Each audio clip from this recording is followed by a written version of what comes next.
Graça e paz, meus irmãos, uma boa noite a todos. Que Deus seja louvado. Eu brinquei agora há pouco com a minha esposa ali, era 15 para as 8 já, a igreja estava quase vazia, eu falei, a igreja vazia é mais fácil para pregar. Aí, de repente, encheu. Deus falou, acho que vai ser fácil, né? Não. Mas, se você está aqui essa noite, já glorifique, porque você está aqui é para ser abençoado por Deus, para ser renovado, não por mim ou pelo pastor, mas porque Deus prometeu que onde estiver um ou dois reunidos, Ele se faz presente. Então, já glorifica a Deus porque Ele é na sua vida, amém? Meus irmãos,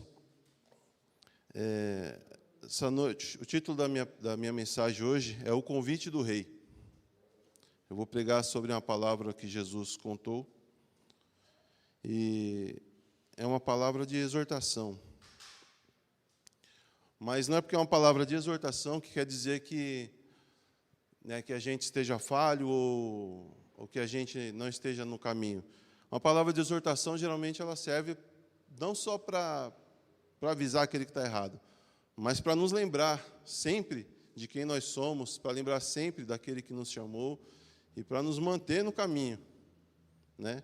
E antes de entrar nela, eu queria dizer que essa palavra aqui, que está em nossas mãos, esse livro, ele contém mais de 60 mil referências cruzadas. Os irmãos já imaginaram que livro maravilhoso é esse que Deus fez? Mais de 60 mil referências cruzadas. Então, o que você lê no começo, você vai encontrar no final, no meio, seja de onde você for, você vai encontrar. E por que eu estou falando isso? Porque eu acredito que a Bíblia, acredito 100% que ela mesma se interpreta. Então, a parábola que eu vou falar agora, ela tem muitas passagens na Bíblia que concordam, né, que dão uma certa clareza sobre ela, e são muitos versículos. Eu vou ler algumas passagens para tentar ficar claro. E o texto que eu vou ler está no livro de Mateus, capítulo 22, a partir do versículo 1.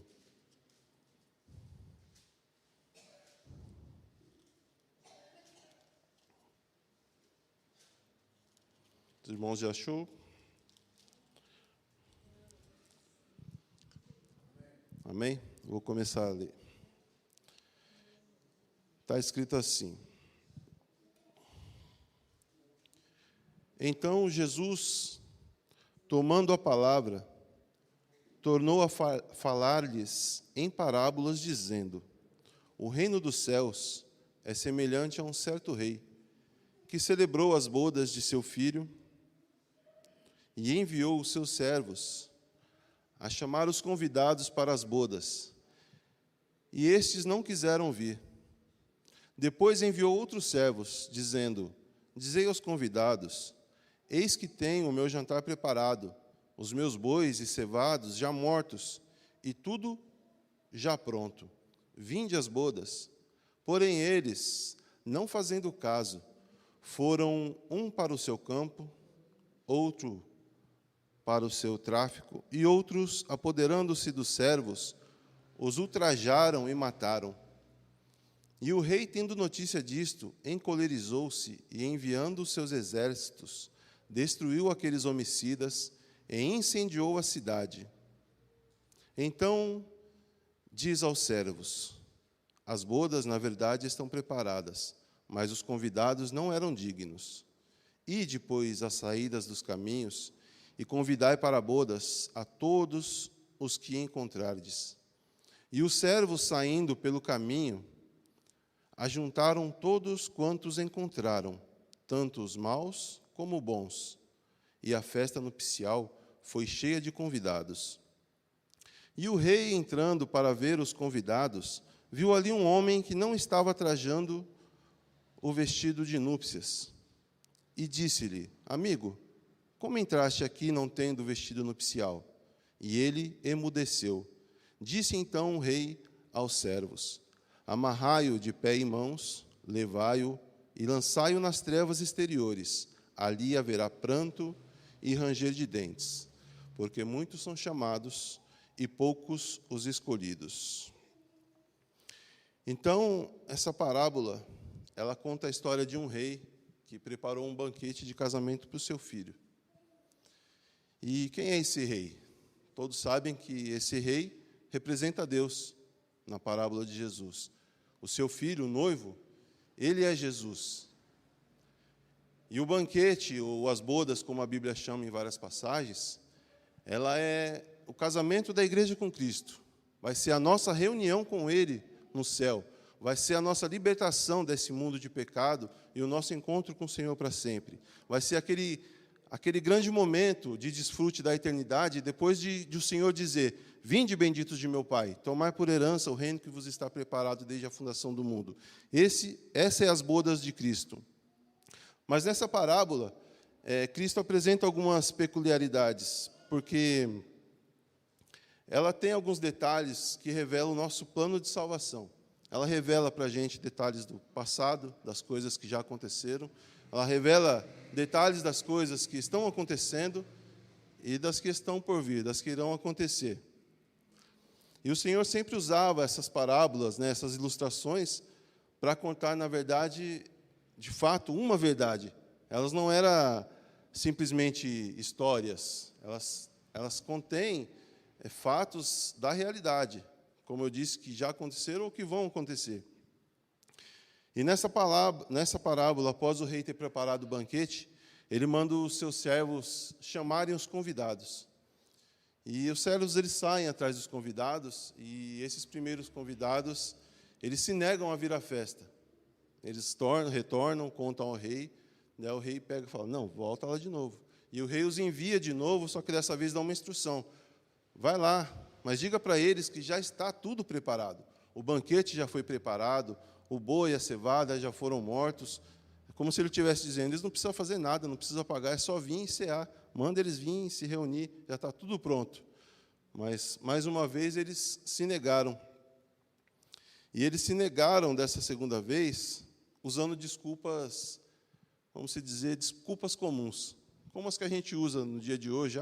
Amanhã eu não posso, tenho um compromisso, amanhã eu tenho que cortar meu cabelo, difícil, né? Mas amanhã eu tenho que lavar meu carro e assim por diante. No livro de Lucas, capítulo 14, a partir do 17, deixa mais clara essa passagem. Vamos abrir aqui. Lucas 14.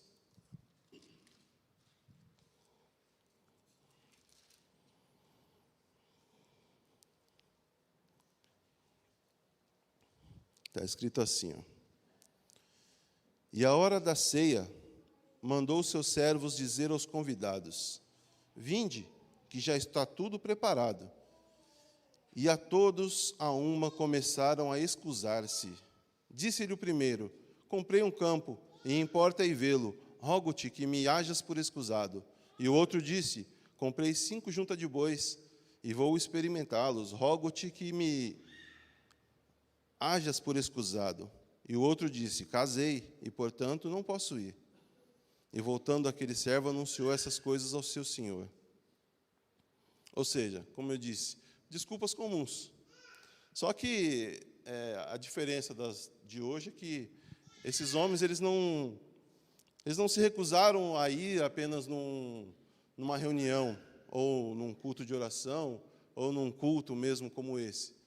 Eles não se recusaram a ir a um encontro de amigos, eles se recusaram a comparecer no momento mais aguardado da história da nossa redenção. Eles se negaram a comparecer ao banquete do rei. O rei preparou tudo, desde o começo. O rei já tinha deixado de antemão preparado e convidou esses homens para participar. E esses homens, eles não eram desconhecidos, eles eram como se fosse família. Desde o início, desde Abraão, que Deus chamou Abraão, falou: Abraão, sai do meio da tua parentela, eu te farei pai de muitas nações. Desde ali, Deus já tinha separado aquele povo. E Ele separou aquele povo para ser o seu povo. Deus falou com eles pessoalmente, audível. Eles ouviram Deus falando com eles: eu serei o seu Deus e vocês serão o meu povo. E Ele prometeu uma terra que emana leite e mel. Ele prometeu estar com aquele povo desde o início. Ele teve com aquele povo no deserto, quando aquela nuvem os conduzia no meio do deserto, protegendo eles do sol. Deus esteve com eles naquela coluna de fogo de noite, protegendo eles do frio e guiando eles pelos caminhos. Esteve com eles na água que saiu da rocha. Esteve com eles na roupa que não rasgava, não envelhecia. Deus esteve com eles a todo tempo. Esteve com o maná que caiu do céu, com a carne que veio das codornizes. Mas, mesmo assim, esse povo se esqueceu de quem era. Eles se esqueceram de que eles foram chamados, separados pelo próprio Deus.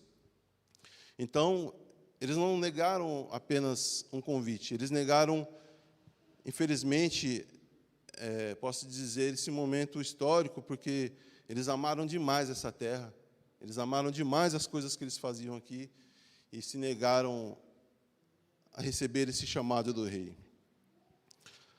Mas quem eram esses homens que rejeitaram o chamado do rei? Em algumas passagens, os irmãos já sabem quem é, mas algumas passagens, como eu disse, a Bíblia ela se interpreta. Então, eu vou ler algumas passagens aqui que deixa claro quem eram esses homens. Aí os irmãos não precisam abrir, que eu vou ler na sequência aqui. Que está escrito assim, em João 1, versículo 11. Ele veio para os que era seu, e os seus não receberam. Lucas 13, 34. Ó Jerusalém, Jerusalém, que assassinas os seus profetas e apedreja os que te são enviados. Lucas 23, 10. E estavam os principais dos sacerdotes e os escribas acusando-o com grande veemência. Lucas 23, 20. Falou, pois, outra vez Pilatos, querendo soltar a Jesus. Mas eles clamavam em contrário, dizendo, crucifica-o, crucifica-o. Então ele, pela terceira vez, lhe disse, mas que mal fez este? Não acho nele culpa alguma de morte. Castigá-lo-ei, pois, e soltá-lo-ei. Mas eles instavam com grandes gritos, pedindo que fosse crucificado. E os seus gritos e o dos principais sacerdotes prevaleciam. Então Pilatos julgou que deveria fazer o que eles pediram. Ou seja, esses aqui que rejeitaram, que mataram Cristo, são os mesmos que rejeitaram e mataram os profetas que vieram anunciando o Cristo. E eles mataram depois os discípulos que anunciaram o Cristo. Esses homens que mataram o rei, eles mataram seus servos e rejeitaram esse banquete.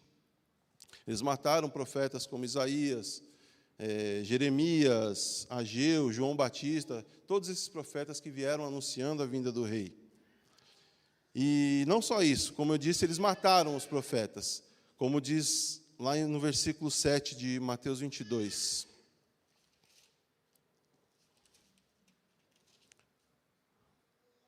E o rei, tendo notícia disso, encolerizou-se e, enviando seus exércitos, destruiu aqueles homicidas e incendiou a cidade.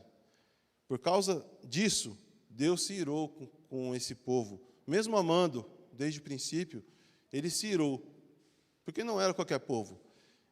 E ele mandou incendiar a cidade e matar aqueles homens.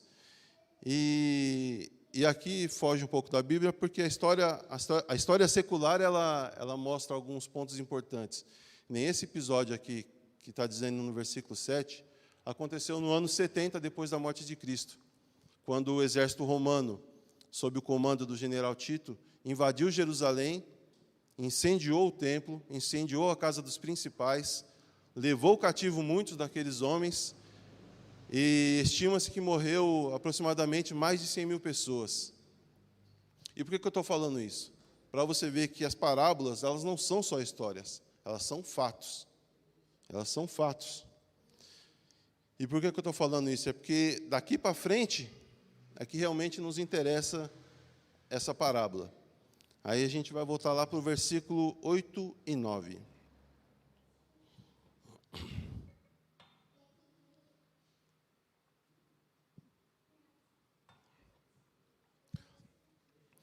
No versículo 8 e 9 diz assim: Então diz aos servos, as bodas, na verdade, estão preparadas, mas os convidados não eram dignos.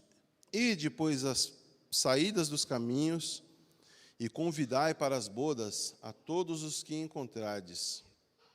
Em algumas versões fala, ide pelas encruzilhadas em todos os caminhos e trazei a todos que encontrardes. Aí percebe, aqui a história se inverte, porque aqueles primeiros convidados Eles se negaram, eles negaram o convite do rei e seguiram cada um pelo seu próprio caminho. Aqueles que tinham casamento para ir foram, aqueles que tinham bois para cuidar foram, outros que tinham que arar a terra foram. Só que aqui a história se inverte, porque da segunda vez que ele manda, ou melhor, da terceira vez que ele manda os servos irem, ele encontrou quem? Ele encontrou os gentios, ou encontrou a gente. E nós estávamos nos nossos próprios caminhos, só que dessa vez a gente deixou o caminho e se atendeu ao chamado do rei. Diferente dos primeiros, nós largamos os nossos caminhos e fomos de encontro ao chamado do rei, fomos de encontro a essa festa. E por onde a gente andava quando o chamado do rei nos encontrou? Por onde você andava? Era caminho de prostituição, caminho das drogas, do adultério, da mentira? Seja lá qual for o caminho que a gente andava, Deus, ele teve misericórdia da gente, nos alcançou com a sua graça maravilhosa, e é por isso que hoje a gente está aqui dando glórias a Deus, amém? Louvado seja o Senhor. E realmente não importava, como você vê aqui na parábola, ele fala que encheu o lugar ali, tanto de pessoas boas como más. Então, para Deus não importava se você era bom ou mal. Isso não importava. O Espírito te chamou e você aceitou. Como eu disse, o Senhor não levou em consideração essa vida que a gente levava, a vida que a gente vivia, se era vida de crime, de engano, né? Bons e maus Ele chamou, e nós aceitamos esse gracioso convite. Porém, tem um outro ponto também, que não é simples assim, só aceitamos o convite. Lá em Atos 17:30, está escrito assim. Raquel, por gentileza, põe no telão aqui para facilitar, só para agilizar. Atos 17:30.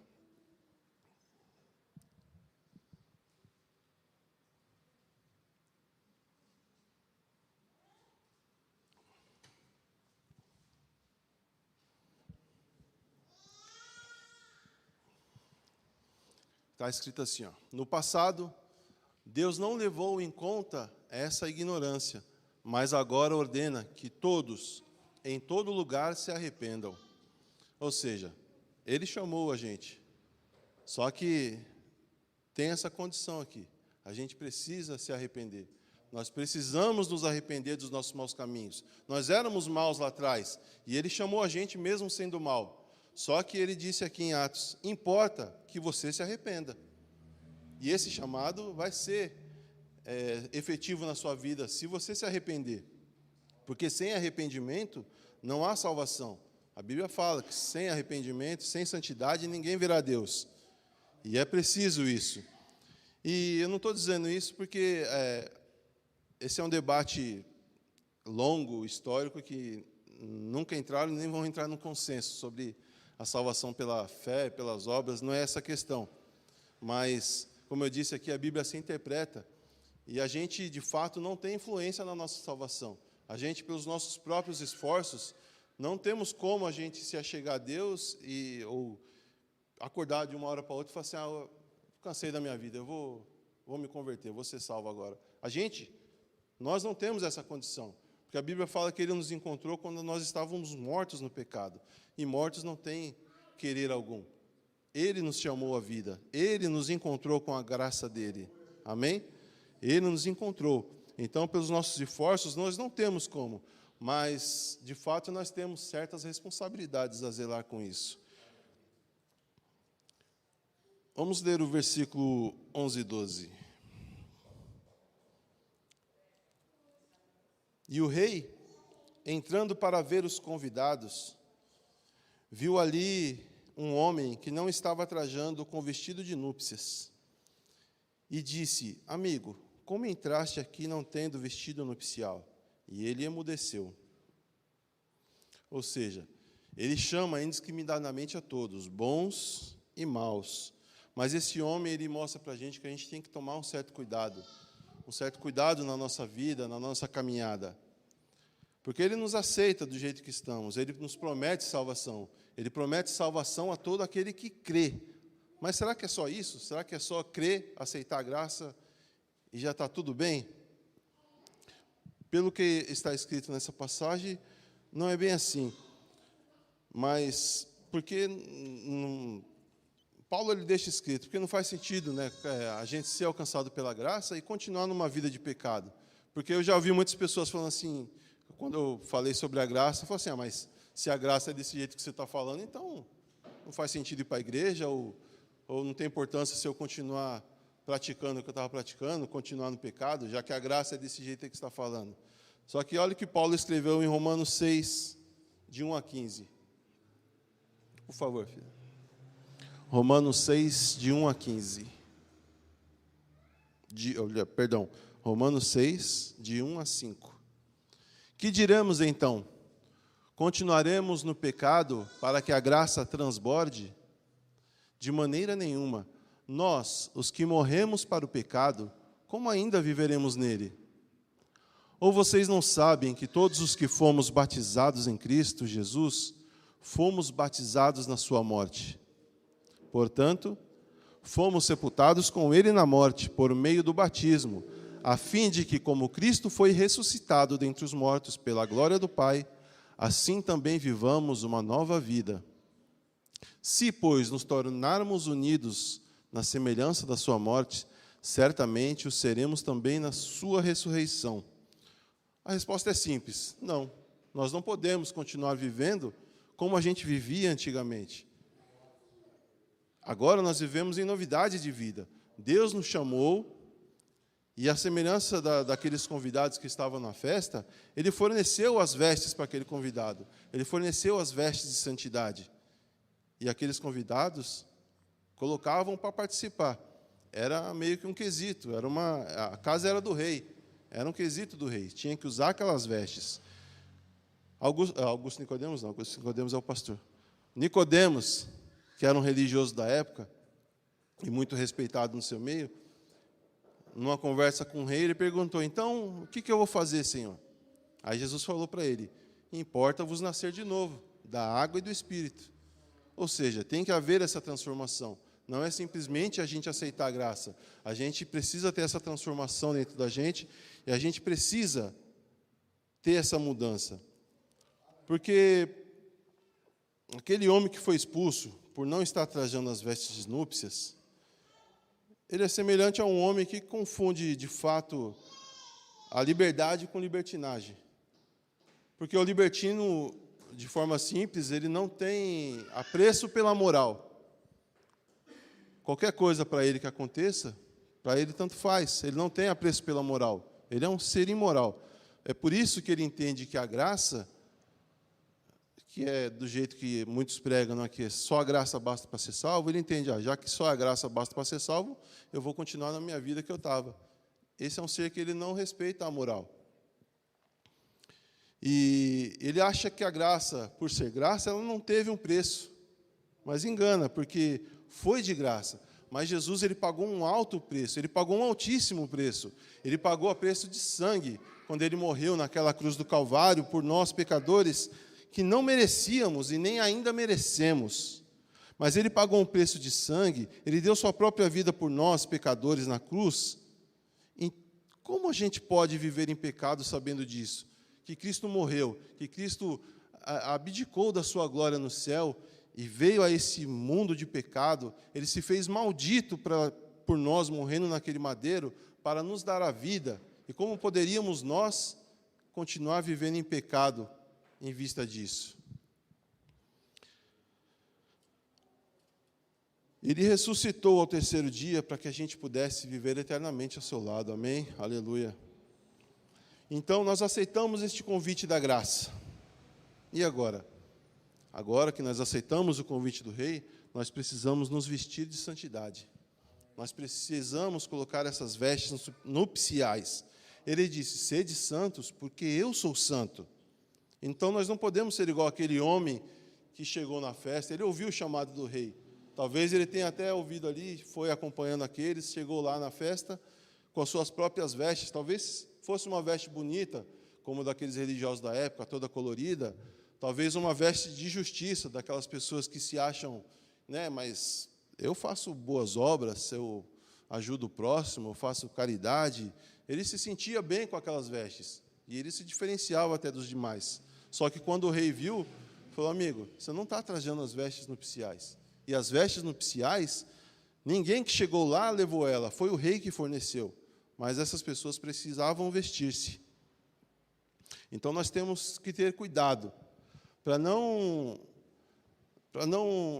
entrarmos, né, com como posso dizer, essa autojustiça. Nós temos que abdicar dessa autojustiça. Nós temos que nos humilhar e vestir as vestes de santidade do Rei. Amém? Nós temos que lutar diariamente por isso. É uma luta constante e diária. Não tem outra explicação.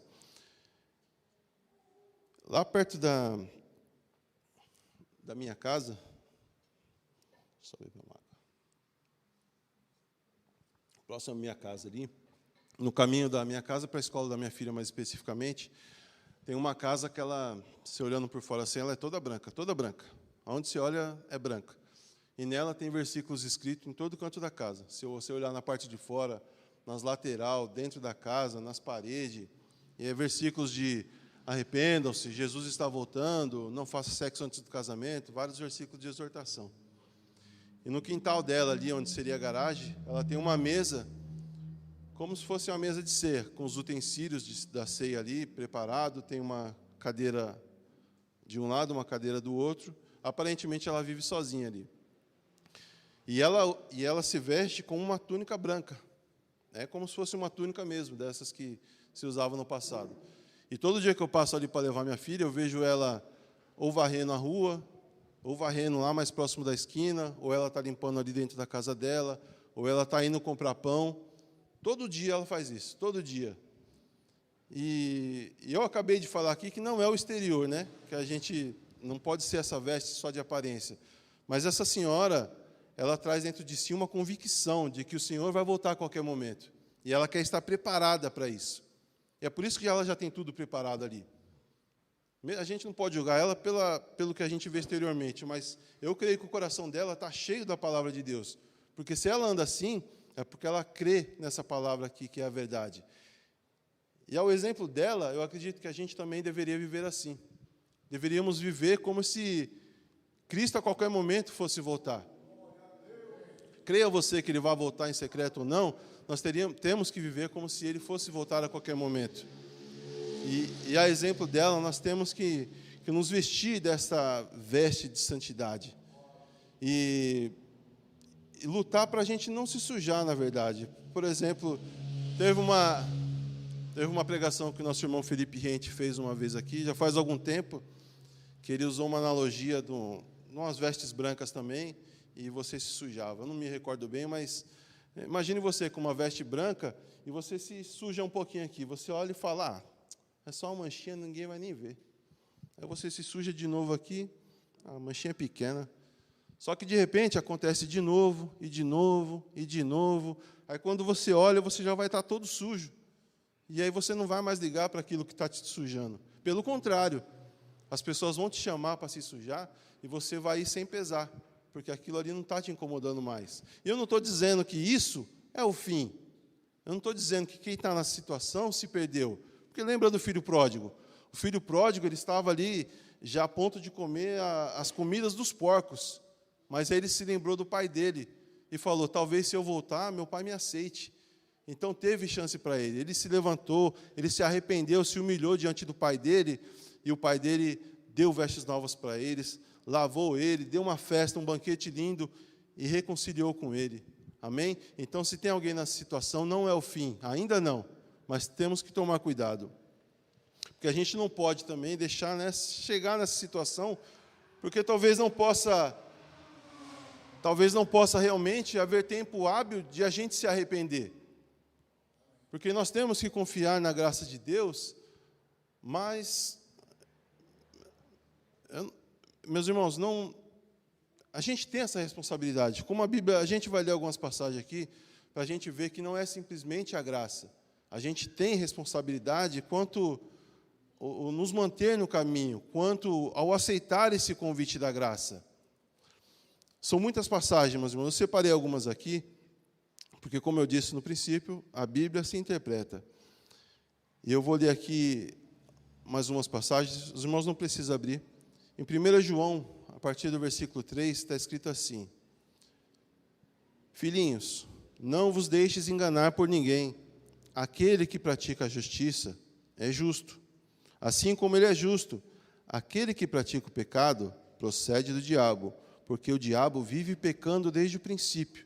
Para isso se manifestou o Filho de Deus, para destruir as obras do diabo. Todo aquele que é nascido de Deus não vive na prática do pecado, pois o que permanece nele é a divina semente. Ora, se esse não viver pecando, porque é nascido de Deus, nisto são manifestos os filhos de Deus e os filhos do diabo. Todo aquele que não pratica a justiça não procede de Deus, nem aquele que não ama seu irmão. Em Hebreus 3:7. Assim, pois, como diz o Espírito Santo, hoje, se ouvirdes a sua voz, não endureçais o vosso coração, como foi na provocação, no dia da tentação no deserto, onde os vossos pais me tentaram, pondo-me à prova, e viram as minhas obras por 40 anos. Por isso me indignei contra essa geração e disse: estes sempre erram no coração. Eles também não conheceram os meus caminhos. Assim jurei na minha ira: não entrarão no meu descanso. Tende cuidado, irmãos, jamais aconteça haver em qualquer de vós perverso coração de incredulidade, que vos afaste do Deus vivo.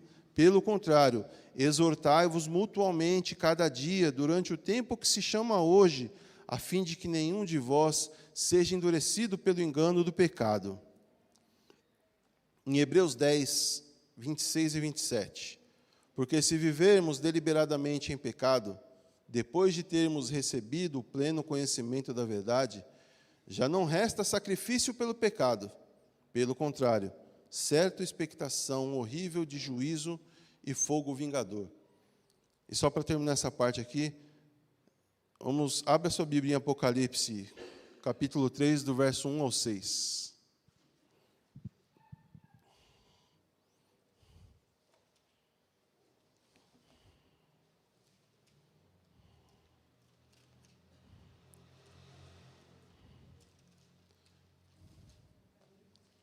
Apocalipse 3, versículo 1 ao 6. Que diz assim: ao anjo da igreja que está em Sardo, escreve: isto diz o que tem os 7 Espíritos de Deus e as 7 estrelas. Eu sei as tuas obras, que tens nome de que vives e está morto. Sê vigilante e confirma os restantes que estavam para morrer, porque não achei as tuas obras perfeitas diante de Deus. Lembra-te, pois, do que tens recebido e ouvido, e guarda-o, e arrepende-te. E se não vigiares, virei sobre ti como um ladrão, e não saberás a que hora a ti virei. Mas tem também em Sardes algumas pessoas que não contaminaram seus vestidos, e comigo andarão de branco, porquanto são dignas disso.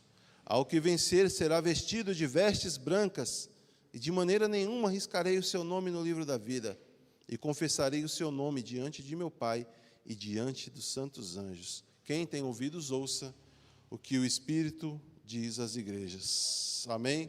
Louvado seja Deus. Então, assim, não é eu que estou falando. Várias passagens da Bíblia dizem que a gente precisa lutar pela santidade. A gente precisa estar diante de Deus com as vestes brancas. Porque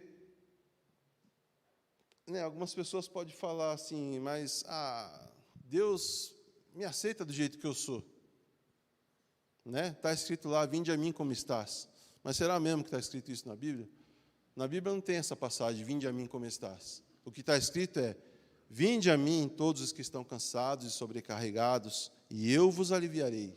Ou seja, se você está cansado de pecar, se você está cansado desse mundo de pecado, Ele promete para você que Ele vai transformar a sua vida. Ele promete para você uma vida abundante, uma vida feliz.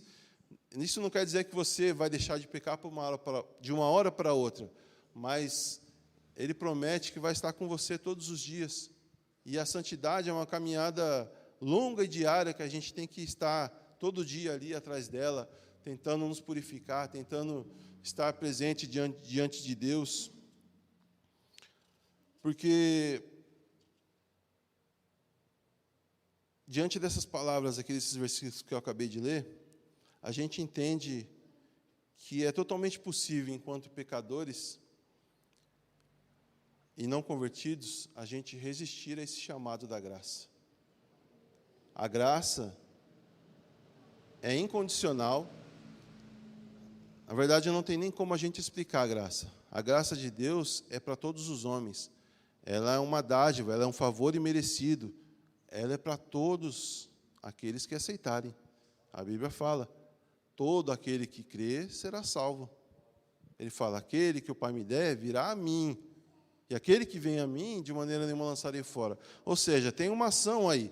É preciso a gente ir até Cristo. Não basta só a gente ouvir e ficar nisso. É preciso a gente ir até Cristo, é preciso a gente se mover em direção a Ele, e é preciso a gente buscar essa santidade. Mas, como eu disse, né, na parte da mensagem, quem vive numa situação de pecado não é o fim. Ele a todo momento nos chama. Inclusive, eu creio que todos que têm a oportunidade de ouvir o Evangelho,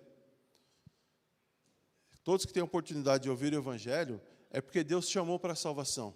E Ele está ali diariamente, olha, se volta para mim, vem, aceita o convite para o meu banquete. Todo aquele que ouve a voz de Deus, todo aquele que ouve o Evangelho, ele está ouvindo a voz de Deus chamando. E Jesus disse, as minhas ovelhas me conhecem, e elas vêm e me seguem. Amém? Então, louve a Deus, porque você que está aqui hoje foi chamado, glorifique a Deus. A gente só precisa, na verdade, tomar uma posição de fato e buscar essa santidade diária, se vestir. Ou seja, a gente precisa se arrepender, procurar manter as nossas vestes limpas, nos lavar diariamente. A gente tem que se purificar da sujeira desse mundo. E como a gente faz isso, né? Se purificar da sujeira desse mundo? Toda vez que a gente se reúne aqui, como estamos reunidos nessa noite, para adorar a Deus, para louvar, a gente está se limpando, a gente está sendo limpo. Toda vez que a gente se prostra de joelho, pedindo perdão a Deus, Pai, me perdoa, a gente está sendo limpo. Toda vez que a gente louva em adoração a Deus, a gente está sendo limpo. Toda vez que a gente lê a Bíblia, nós estamos sendo limpos pela água da vida. Então, é por isso que a gente precisa, nessa busca pela santidade, nunca nos afastarmos de Deus. Porque quanto mais a gente se afasta de Deus, mais a gente se afunda no lamaçal do pecado. É preciso a gente estar sempre diante de Deus, buscando a sua presença, seja em espírito, ou aqui na igreja, em casa, onde você estiver, no trabalho, sempre em oração constante, lendo a palavra de Deus e orando. Amém? E tem uma outra passagem aqui, uma última passagem que eu vou ler, que mostra aqui, de certa forma, como a gente deve nos manter limpo. Está em 1 Pedro, do versículo 1, perdão, 1 Pedro, capítulo 1, do versículo 13 ao 23. Já estou terminando, tá, irmãos? Que diz assim: irmãos, é Deus quem chama indiscriminadamente a todos. Mas, se o rejeitarmos como Senhor e Rei, se não nos arrependemos, perdão, abre aqui, acho que eu me confundi aqui. 1 Pedro, isso. Portanto, cingindo os lombos do vosso entendimento, sede sóbrios, e esperai inteiramente na graça que se vos ofereceu na revelação de Jesus Cristo.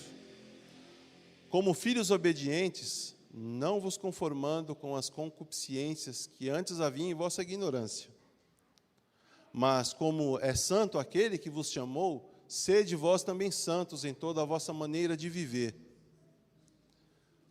Porquanto escrito está, sede santos, porque eu sou santo.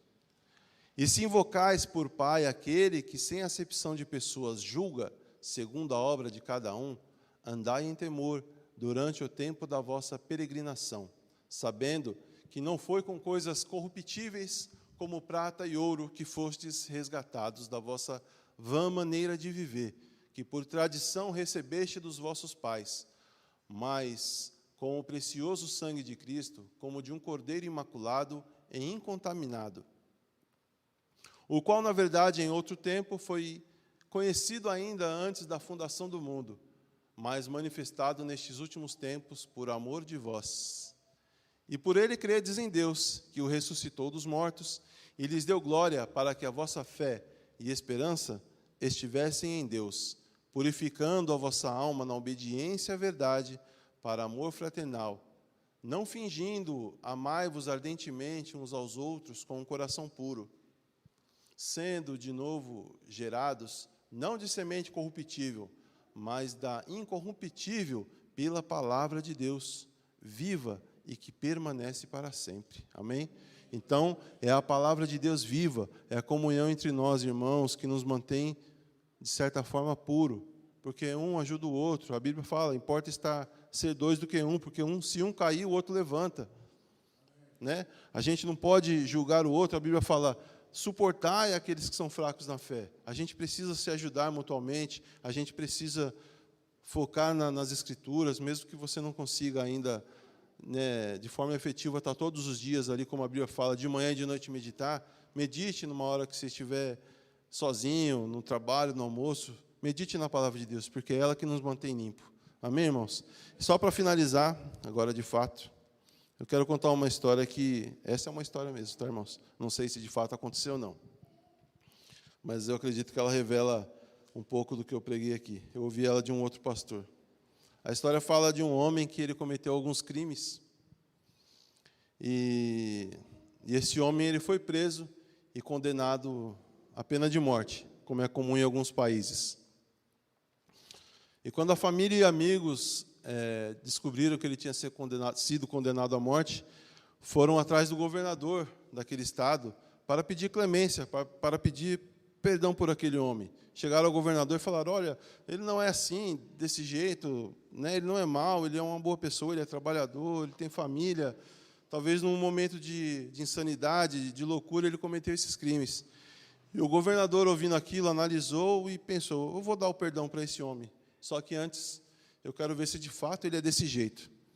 E o governador, ele se vestiu de capelão, né? Não sei se vocês sabem, capelão é como se fosse um pastor de presídio, hospitais. Ele se vestiu de capelão, pegou o perdão judicial e o colocou dentro de uma Bíblia. Aí ele se dirigiu até o presídio. Quando ele chegou, o carcereiro anunciou àquele homem que estava preso, falou, olha, tem alguém querendo ver você. E quando o homem viu a figura do pastor ali com a Bíblia na mão, ele já se enfureceu novamente. E o pastor falou assim, não, eu só queria te conhecer e te dar a Bíblia de presente. E aquele homem, aos gritos e ofensas, expulsou o pastor de lá de dentro e não quis receber a Bíblia. Ele se negou a receber aquela Bíblia de presente. E quando o pastor foi embora, né, o governador, o carcereiro chegou para aquele homem e falou assim, você sabe quem era esse que acabou de sair daqui? Era o governador. E naquela Bíblia estava o seu perdão. E no dia da condenação daquele homem, antes dele ser morto, lhe deram os direitos de dizer a última palavra. E aquele homem começou dizendo, olha, eu cometi alguns crimes e hoje eu serei morto. Mas não serei morto pelos crimes que eu pratiquei, mas serei morto por ter negado o perdão. Amém? Vamos orar, meus irmãos. Senhor, nós agradecemos essa oportunidade, Senhor, mais uma vez de poder ouvir a Tua palavra, compartilhar, Senhor. Que essa mensagem, ó Deus amado, seja, ó Pai amado, para a louvor e glória do Teu nome, Senhor. Que o Senhor possa fazer ela crescer dentro de nós, ó Pai amado, como aquela boa semente, ó Senhor. Que o Senhor possa trazer clareza, ó Pai, que o Senhor possa nos manter firmes nos Teus caminhos, que o Senhor possa nos dar força para enfrentar a caminhada diária, Senhor, para ir atrás, ó Santo Deus amado, dessa santidade que o Senhor pede de nós, ó Pai.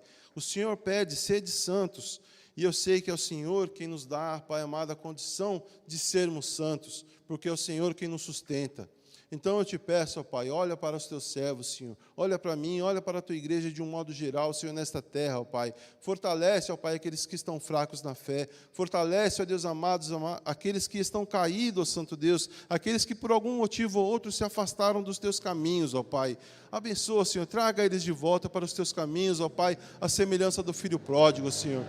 Que o Teu Espírito Santo, ó Pai amado, possa, Senhor, inflamar esses corações, ó Pai, para que se dobrem a Ti em arrependimento, Senhor, em humilhação, ó Pai amado, para que alcance, ó Senhor, a graça do Teu perdão, ó Pai. É assim que eu te peço e te agradeço em nome de Jesus. Amém? Irmãos, eu não quero que você creia ou não nessa palavra aqui. Eu espero que pelo menos ela te force a você pegar a Bíblia e ver se isso realmente, de fato, é o que eu preguei. Amém? Louvado seja Deus. Pastor?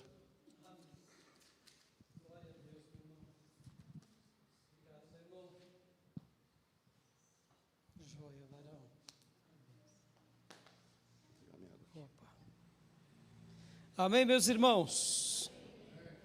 Vestes nupciais, para entrarmos nas bodas, amém? Que o Senhor nos conceda essa graça, esse zelo e essa disciplina, para que a gente não suje as nossas vestes, amém? Se houver alguém aqui ou nas redes sociais que queira entregar a sua vida a Jesus ou se reconciliar com Deus, me procure no final desse culto. Quero dar a bênção apostólica.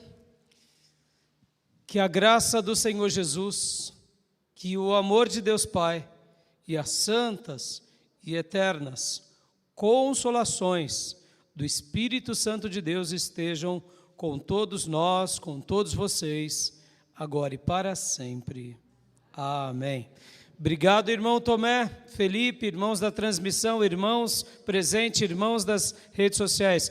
Que Deus continue nos abençoando grandemente. Dê um abraço bem apertado no irmão, na irmã. Está encerrado o nosso culto.